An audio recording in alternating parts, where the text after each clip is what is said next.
Halo anak-anak, selamat pagi.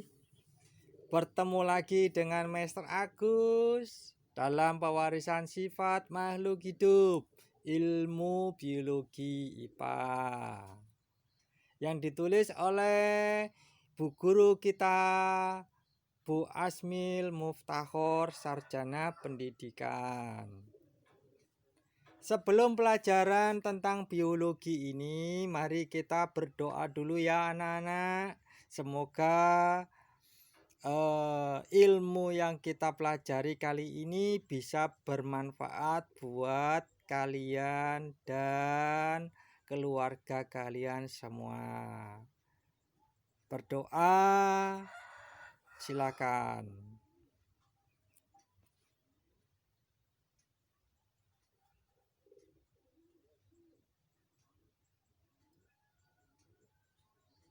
Berdoa selesai. Hei anak-anak yang di ujung sana itu ya. Yuk dibuka dulu telinganya sama matanya biar kita paham pelajaran ini ya. Oh, yang bersandar di bangku atau duduk-duduk silakan duduk tegap saja biar enak, biar gak ngantuk-ngantuk ya. Ya, langsung saja pelajaran saya mulai ya. Tentang pewarisan sifat makhluk hidup. Mengapa kita perlu mempelajari pewarisan sifat makhluk hidup ini? Ada pertanyaan gitu. Kenapa? Ilmu biologi tentang pewarisan sifat makhluk hidup ini penting. Ya, coba kalian lihat ya. Supaya kalian mendapatkan keturunan yang baik ya, yang ganteng, yang cantik, yang hidung mancung ya, yang rambutnya ikal, tinggi besar, kulitnya warnanya ya. Nah, supaya sesuai atau mendapatkan keturunan yang baik, sing ayu-ayu, sing ganteng-ganteng, sing irung mancung ya. Kita harus belajar tentang pewarisan sifat makhluk hidup ya. Yang pertama, yang kedua coba kalian lihat ya. Coba kalian lihat. Ini kan pewarisan sifat untuk makhluk hidup. Jadi ikan, burung, kambing, terus tanaman ya, tanaman jagung. Terus apalagi pokoknya yang makhluk hidup itu. Itu penting untuk mendapatkan keturunan atau pewarisan sifat seperti yang kita inginkan. Nah, pentingnya itu. Maka kita harus belajar pewarisan sifat makhluk hidup. Lanjut ya, lanjut.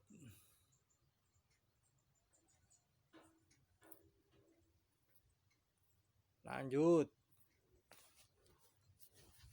Lanjut.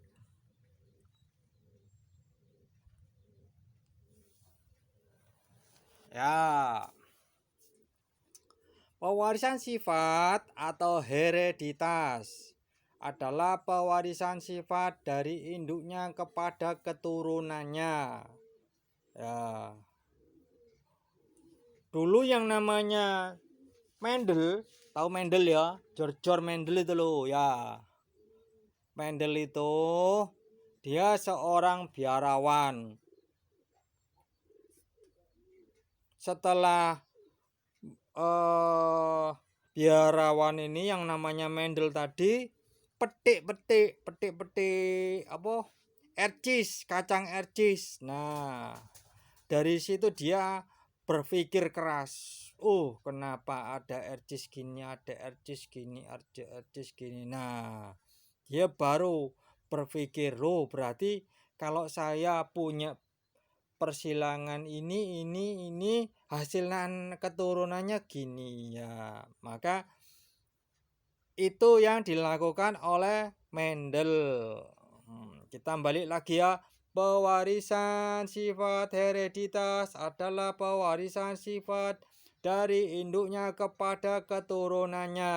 Nah, artinya gini, kalau misalkan bapaknya pendek, ibunya pendek, ya jelas anaknya ya juga pendek. Ya, kenapa? Karena pewarisan sifat dari induk. Bapak ibunya induknya itu kepada keturunannya. Ya. Oh, ada tanaman. Induknya bagaimana? Induknya manis. Keturunannya bagaimana? Ya juga manis. Lanjut ya ke genetika. Genetika adalah ilmu yang mempelajari tentang, bukan tentang ya, tentang ini, tentang pewarisan sifat. Ya. Jadi, kalau kita mau mempelajari genetika ini, kita harus mempelajari genetika, yaitu ilmu yang mempelajari tentang pewarisan sifat. Lanjut ya anak-anak. Nah, gen adalah substansi hereditas oleh Thomas Han Morgan. Nah, Thomas Han Morgan, kalian iling sama Thomas Han Morgan. Konco dhewe iki, konco dhewe. Morgan. Iki tahunnya dia menciptakan teori hereditas ya. Genetika yang tadi itu ya. Genetika adalah substansi hereditas oleh Thomas Han Morgan. Ini konco dewi ya. Faktor-faktor pembawa sifat keturunan yang kemudian diberi nama gen tersimpan di dalam lokus. Nah ya, faktor-faktor yang membawa sifat keturunan yang diberi nama gen tersimpan di dalam lokus, yaitu di dalam kromosom yang mempunyai dua fungsi pokok. Nah, gini, coba dilihat lagi ya, faktor-faktor pembawa keturunan. Nah, jadi di dalam sifat keturunan, misalkan ada yang tinggi besar, hitam, hidung mancung, rambut ikal, terus apa lagi? Ah, itu faktornya itu tersimpan atau di dalam lokus, itu namanya gen ya, itu gen yang tersimpan di dalam lokus. Lokus itu ada di dalam kromosom. Jadi kromosom itu di dalamnya ada gen-gen ya, genetika yang tadi itu, tinggi besar, hidung mancung, mata warna coklat dan lain-lainnya, itu tersimpan dalam lokus tersimpan dalam kromosom ya. Itu sekarang kita membahas ini, apa fungsi pokok dari kromosom ini mengatur perkembangan dan metabolisme individu. Ya, perkembangan metabolisme individu. Jadi perkembangan, artinya perkembangan. Metabolisme itu pengaturan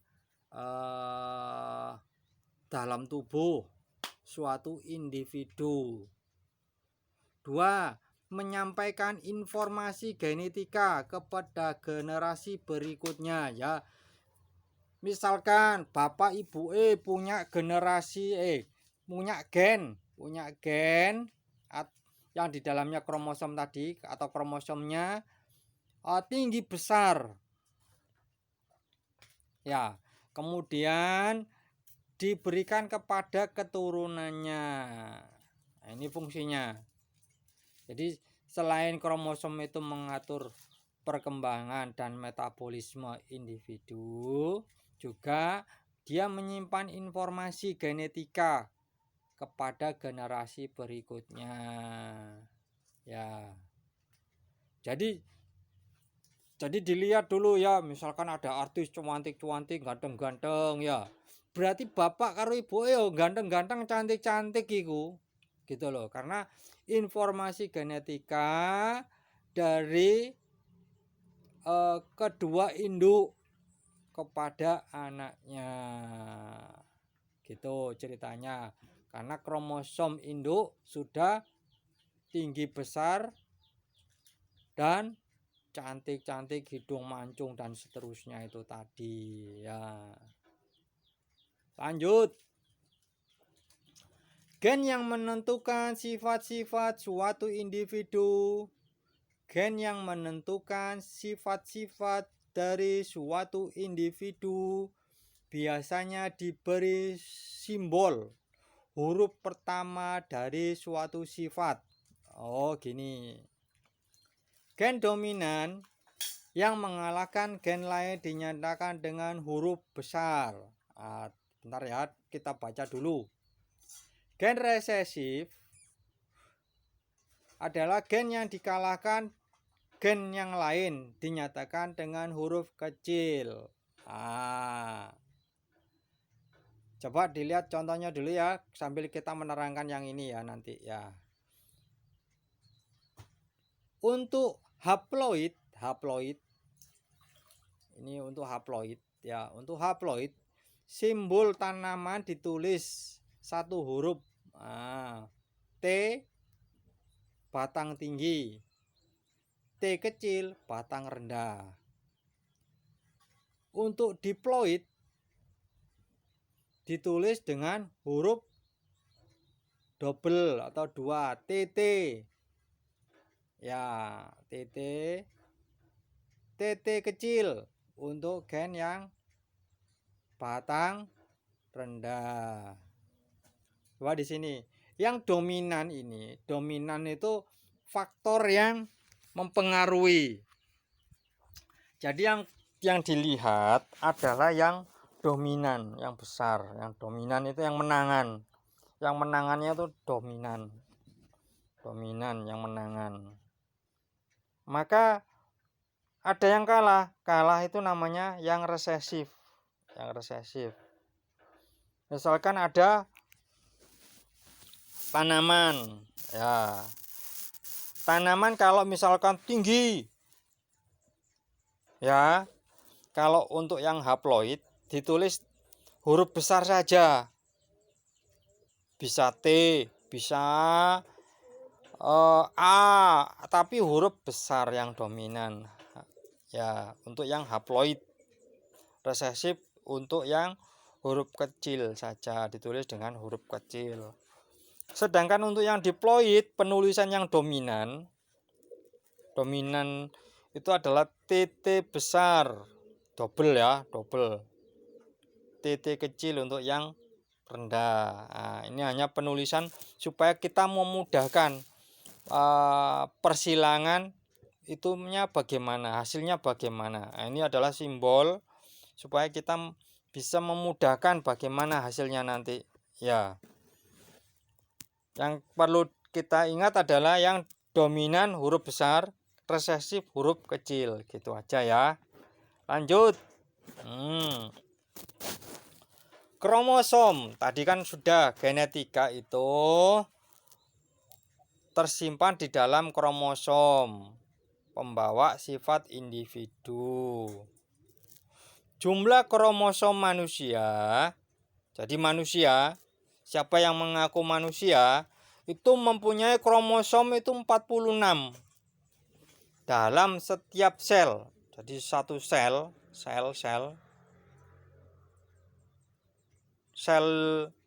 itu terdapat 46.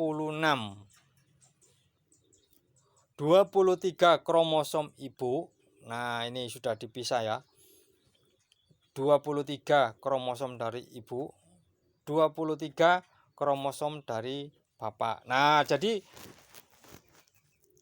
kalau punya keturunan anak, maka 23 sifatnya dari ibu, 23 sifatnya dari bapaknya. Nah, karena jumlah kromosom manusia 46 dalam setiap sel. Nah, ini. Tadi kan satu sel kromosom itu mengatur metabolisme dan perkembangan dan menyampaikan sifat induk kepada keturunannya. Nah ini yang harus kita baca dalam-dalam, karena seorang anak itu mempunyai separuh dari sifat dari ibu dan separuh sifat dari bapaknya. Ya, bukannya bapaknya 90, oh irungnya niru bapaknya. Oh wajahnya niru bapaknya, ya enggak. Itu 23% dari ibu, 23% kromosomnya dari bapak, jadi 50-50 ya. Itu yang ada. Ini apa ini? Kromosom homolog merupakan kromosom yang berpasang-pasangan yang mempunyai bentuk dan fungsi yang sama. Homolog adalah kromosom yang berpasang-pasangan. Jadi satu pasang gitu mempunyai bentuk dan fungsi yang sama. Jadi kalau homolog berarti kan satu ya, homolog ya, satu bentuk dan fungsi yang sama dan berpasang-pasangan. Nah, yang homolog. Sedangkan kromosom yang diploid, dua perangkat kromosom. Jadi dua perangkat. Kromosom haploid itu dilambangkan dengan huruf N, haploid. Hanya memiliki sepasang kromosom. Jadi kromosom itu berpasangan ya. Lanjut, kita simpan dulu, nanti ini pasti ada kelanjutannya ya. Berdasarkan fungsinya dibedakan menjadi dua kromosom, yaitu kromosom tubuh autosom. Nah, kromosom tubuh autosom. Nah, kalau baca kromosom tubuh atau autosom itu mulutnya harus moncong titik, autosom. Nah, autosom ya. Nah, moncong titik biar kelihatan Inggrisnya autosom gitu loh ya. Nah, autosom kromosom tubuh. Autosom tidak menentukan jenis kelamin. Berjumlah, ini rumusnya 2n-2. 2n-2. Pada manusia, pada setiap sel tubuh mempunyai sebanyak 44 atau 22 pasang. Nah, pada manusia ya, pada manusia memiliki 44. Coba kalau kalian punya peliharaan kucing ya, kucing, burung ya. terus kambing, anjing, ya, kuda, unta, sapi. Nah, itu kita bisa mempelajari lebih lanjut berapa jumlah uh, autosomnya. Ya, nanti ini ada pengaruhnya juga. Jadi teman-teman atau siswa-siswa yang punya pelihara burung bisa melihat induknya dulu. Induknya, wow, makanya kalau induknya juara terus, nah maka cari pasangan atau yang jantan atau yang betinanya juga berpasangan juga. Kualitasnya sama-sama harus bagusnya, sehingga hasilnya anaknya dari itu juga bagus nantinya. Mengapa?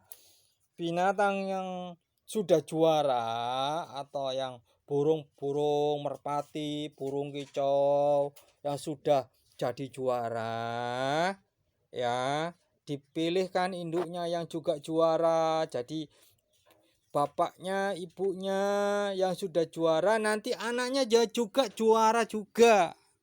Kenapa? Karena keturunan dari induknya itu tadi. Kromosom, ini kromosom. Sedangkan genosom, lanjut ya, lanjut genosom. Kromosom kelamin. Kromosom yang menentukan jenis kelamin. Nah, ini genosom. Jadi yang menentukan dia wanita atau laki-laki itu adalah kromosom genosom. Genosom, ya, kromosom kelamin laki-laki atau wanita. Ya. Lanjut. Sifat-sifat yang diturunkan kepada makhluk hidup. Sifat yang tampak dari luar, fenotip. Ya, tampak yang dari luar, fenotip. Misalkan lidahnya menggulung, ketebalan rambut, dagu membelah. Nah, coba dilihat. Kalian bawa cermin ya, sekarang bawa cermin. Nah, bawa cermin. Kalian lihat lidahnya bagaimana? Lidah kalian. Nah, oh, lidahku biasa, Pak. Oh, atau lidah saya menggulung, Pak. Bagaimana tebal rambut kalian? Atau warna rambut kalian? Dagu kalian, dagu, janggut, dagu itu janggut. Janggutnya membelah atau enggak? Atau dagunya membelah enggak? Nah, kalian pada saat lihat TV sama bapak ibu, ya, kalian lihat, kalian lirik. Ya, kalian lirik, ojo langsung diambil bapak ibu wah yang nyambut gawe tawarik, Pak delok Pak janggute Pak, oh ditawarik ngot. No, lidahnya Pak di mangapno bapake, wah ngono enggak ya, didelok wayane bapake ndelok TV dilirik, oh iya ketebalan rambut saya itu seperti bapak ibu. Dagu membelah, tambah ganteng aku rek, tambah cantik rek. Ya, itu yang tampak dari luar, fenotip itu. Fenotip itu ya, yang tampak dari luar. Ya, pada hewan. Nah, ini kembali lagi yang seneng pelihara kucing, anjing, terus burung, merpati, ya. Dilihat warna rambutnya. Oh, pada marmut ini, marmut, hamster, tikus, kucing, dan lain-lainnya. Ini tadi ya. Warna rambut atau bulu ya, bulu. Kalian lihat pada burung merpati, bulunya itu juga mempengaruhi terbangnya ya. Jadi yang senang seneng apa? Balap burung merpati. Ah, ini pentingnya belajar di sini. Ya, yang tampak ya fenotipnya adalah rambutnya atau bulunya bagaimana. Panjang telinganya pada domba dan kelinci dan lainnya. Coba kalian lihat, yang seneng kambing atau domba dilihat. Oh, itu kambing apa? Kambingnya tawa, kambing kacangan, kambing kibas. Batuk, batuk. Nah, ya panjang telinga. Pada tumbuhan, nah pada tumbuhan yang seneng tanam-tanam. Ya. Biasanya kalau yang senang tanam-tanam itu dia akan melihat warna bunga. Warna bunganya bagaimana?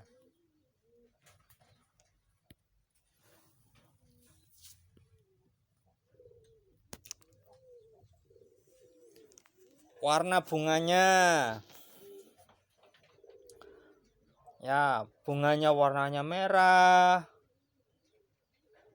putih, kuning, dan seterusnya. Pokoknya bukan bukan warna pelangi dimasukkan semua gitu ya. Kondisi biji. Jadi bunga-bunga tadi kita lihat biji-bijinya, kondisinya bagaimana. Ya, kondisi bijinya, bijinya itu ada yang kisut, ada yang tidak. Ya, kita pilah-pilah dulu. Warna biji. Warna biji ya, warna biji, warnanya bagaimana. Nah, itu bagi yang suka bunga. Kita pilah-pilah terlebih dahulu. Ya, kita melihat yang dari luar dulu, tampak dari luarnya dulu. Kemudian kita punya rencana mau menyilangkan dengan indukannya bagaimana supaya anaknya seperti apa nanti. Nah, ini caranya lagi. Sifat yang diturunkan pada makhluk hidup, sifat yang tidak tampak dari luar, tidak tampak, jadi tidak kelihatan, tapi di dalamnya ada. Nah, di dalamnya ada. Ya, misalkan ada bapaknya tinggi besar, tapi anaknya kok pendek ya. Nah, dilihat, oh mungkin dari faktor genotip yang tidak tampak dari luar. Pada manusia lidah menggulung tadi ya, lidah mampu menggulung, lidah tidak mampu menggulung. Ya, maksudnya yang ini tidak mampu menggulung itu panjang anunya lidahnya enggak gitu. Ini bisa mempengaruhi cara dia membaca. Ya. Pada hewan, bahas hewan aja daripada manusia ya. Tapi kalau sudah paham manusia ya Pak, hewan ya juga bisa ini cepat ini. Supaya mendapatkan keturunan hewan yang bagus. Genetika yang menurunkan warna rambut hitam. Gen yang menurunkan warna rambut putih. Nah, ini. Jadi kalau kalian paham ilmu pewarisan sifat, berarti kalau kalian pelihara ayam jago ya, atau ayam bekisar itu ya, berarti persilangannya juga kalian jos di sini, hasilnya juga akan jos ya. Pada tumbuhan, gen yang menurunkan warna bunga merah, gen yang menurunkan warna bunga putih. Nah, sudah yang senang tanaman. Nah, ini nanti pada pembelajaran kali ini ya, kita sambung dengan pelajaran yang lain ya. Jadi Untuk dasarnya dulu kita yang senang, bukan yang senang, ya juga yang punya hobi, ini sangat membantu juga, atau yang ingin mendapatkan keturunan yang bagus, nah ini juga akan berpengaruh juga ya. Nah, kali ini kita sekian dulu, nanti kita sambung dengan sesi yang berikutnya ya. Bagaimana cara pewarisan sifat kepada keturunannya ya. Semoga tayangan kali ini dari Master Agus bermanfaat dan semoga membawa berkah buat kalian dan keluarga kalian. Terima kasih telah menonton tayangan ini.